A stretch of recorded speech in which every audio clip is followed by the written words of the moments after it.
And we're going to show you exactly how to pull this information, this data.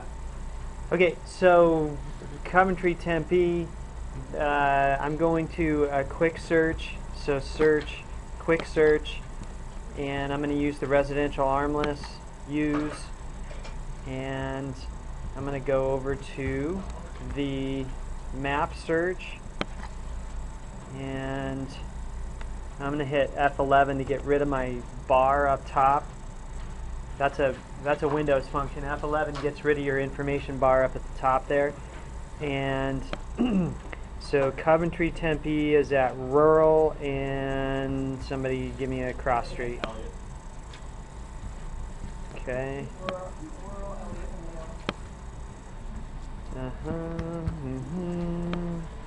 And Elliott and rural somewhere here, right? McClintock, rural, there. This one right here. Alright, so zoom, zoom. This is easier to do with a mouse and a roller. And this is it right here, right? This whole, like the north half to mill, right? So here's what I'm going to do. I click on my create a draw polygon, right? So I'm going to do my corners of the polygon, which are starting here, click, click, click, click, double click, not sunburst lane. Okay, so, oh yeah, those are those new ones, right? So I can do one of two things. I can edit by clicking one. So I double clicked to complete the polygon, right? So then when I click on the polygon itself, I can edit the polygon, and then I'm going to edit the shape, and I'm going to bring this corner down to exclude sunburst, and I'm going to bring this guy down, and I'm going to do that, and maybe I need to do that. So leave my edit shape mode. So right there in general, I've got Coventry, right? So what else am I looking for in here? I'm probably looking for active, pending, and closed transactions, right? You may.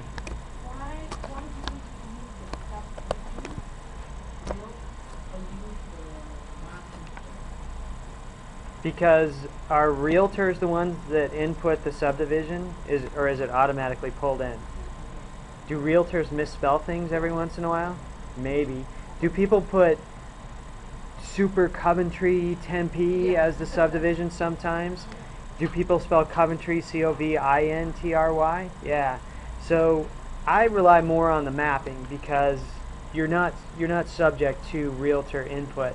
Now a realtor can mess this up by using the wrong location when they map the geocode, but for the most part you're going to pick it up if it's mapped correctly.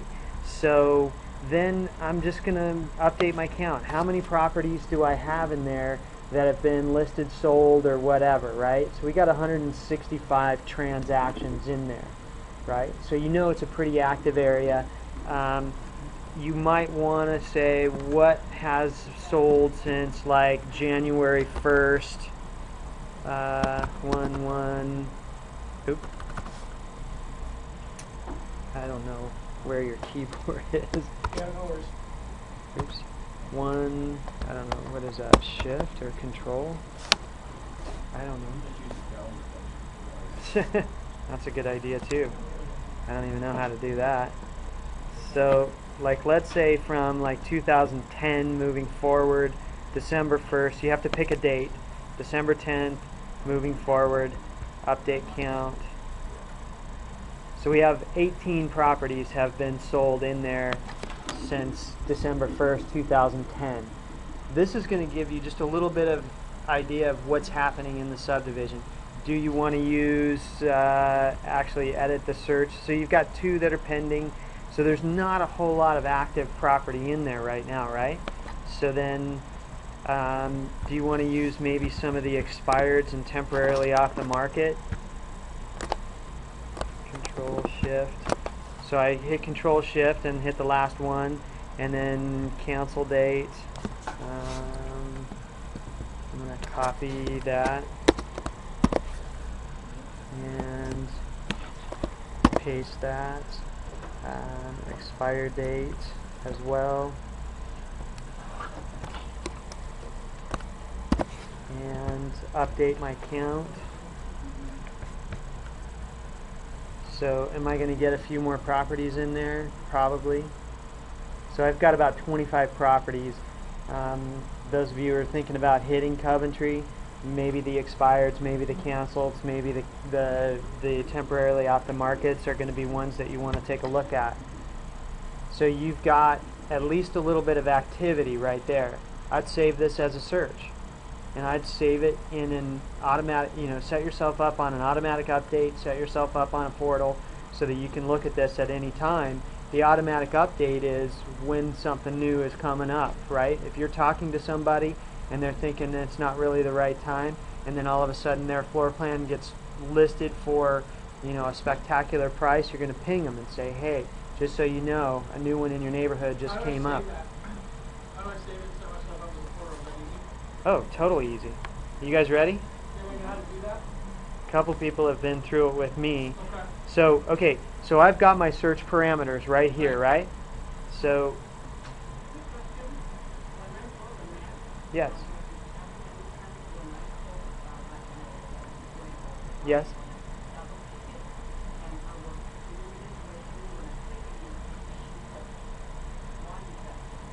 I don't know, but you can shift it yourself. I know, but you can shift it back. I don't know why it does that. The polygon is the one that I use, so I create all the corners, right? So I can draw that kind of funky exclude this corner shape. You can do a square where you click on one corner and draw it. You can do a circle where you're doing a radius. You can do all kinds of shapes, and those are down there. But okay, so right now, if I'm going to set myself up on a portal, I'm going to set myself up on a contact, and I'm going to set myself up on an automatic update. I've got my search parameters here, right? So I'm going to go ahead and hit save, save search, and I'm going to name this Comps Coventry, and that's my naming convention. Comps Coventry, and then Coventry, oh, this keyboard's crazy, neighborhood.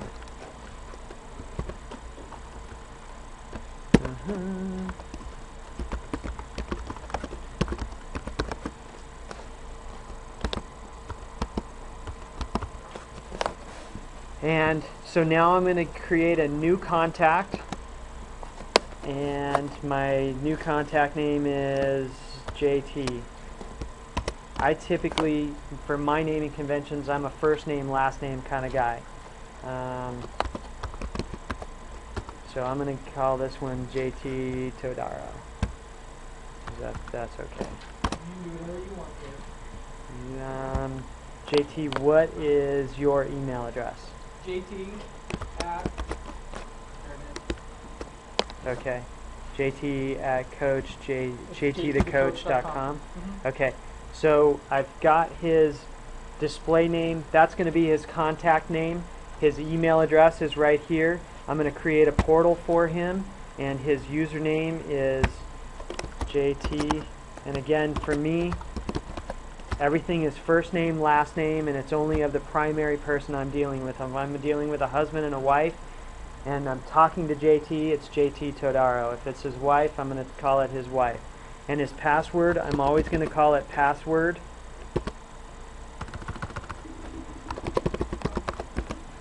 And it's going to ask you to confirm that password as well. And right here, there's a box. There's going to be a message that's going to get sent to him automatically when I hit save and add an auto email. So what I've done right now is I've created his login and his password for his portal. Okay. So now what I'm going to do is I'm going to create an automatic update. So I'm going to hit save and add an auto email. Cindy, does this look familiar? John, does this look familiar? Nice. So right now, this is what the message is that's going to go out anytime there's something new. So it's going to go to JT the coach, right? And it's going to go every single day right here. And it's going to be the client view and that kind of stuff you'll set up in your preferences. And then here, I've created an automatic update message so that I don't have to invent the wheel every single time, right? So I'm going to call this one my automatic update JT Coventry, right? And then hello JT.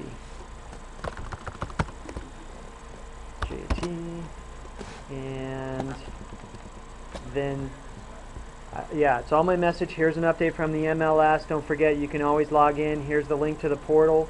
Don't forget, here's your username.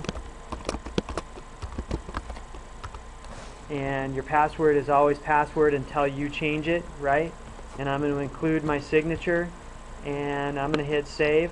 So I've just set up an automatic update. Anytime something new happens in that search, it's going to ping JT when it does the sweep, right? And I've also set up the portal, so he's got that information. Now the other thing that you had already said, who has not set up like the basic signature stuff yet? Everybody else has done that?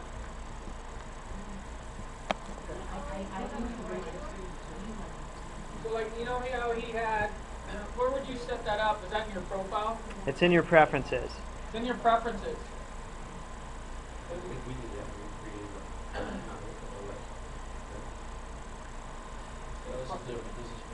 This is for the MLS. They're not tied together. All right, so we'll talk about that. So then I also have a message when this is kind of getting a little bit off topic, but to complete you're talking to somebody, you're setting up a search, which we just did, and you set up you created a contact, you set up an auto update, you set up the portal. Now I'm going to send all of the results of that message to JT right now, and I'm going to say, hey JT, So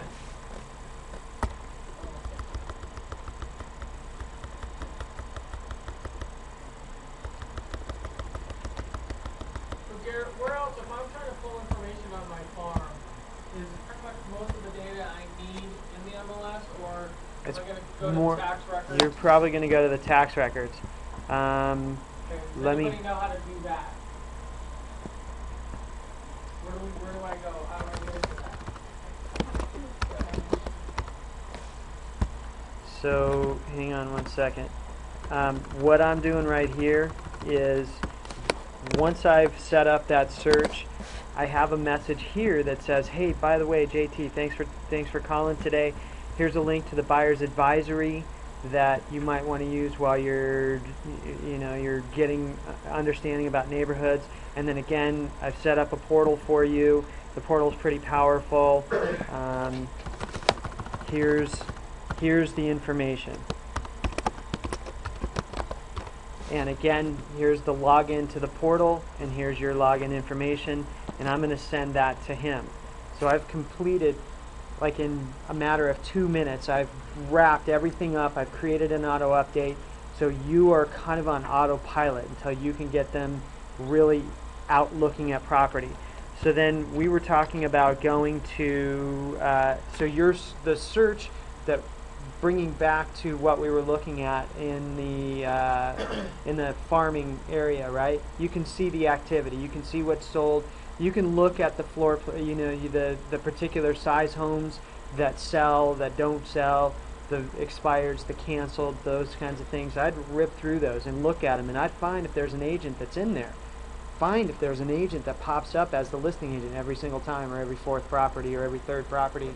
Find out if someone's hammering that neighborhood, because it's possible that someone owns that neighborhood. And does that mean don't do it? It just means that that's who you're going to be competing with, right? Yeah, but you guys are all rock stars. You can compete against anyone, right? Just Right? know your You're competition, hungry, baby. We want right? it. Just know your competition. So then, from there, we're going to go look at Big pulling. dogs are meant to be taken off the pedestal. Right, because they're lazy. This is, so I went through the tax records and I opened up IMAP tax so you records. click on taxes at the top. And then you can actually open it in a new tab. And again, I'm working on, here I'll hit F11 back. Did you want to unrecord this? Or? Yeah, I don't want to save that one piece. Just hit F10.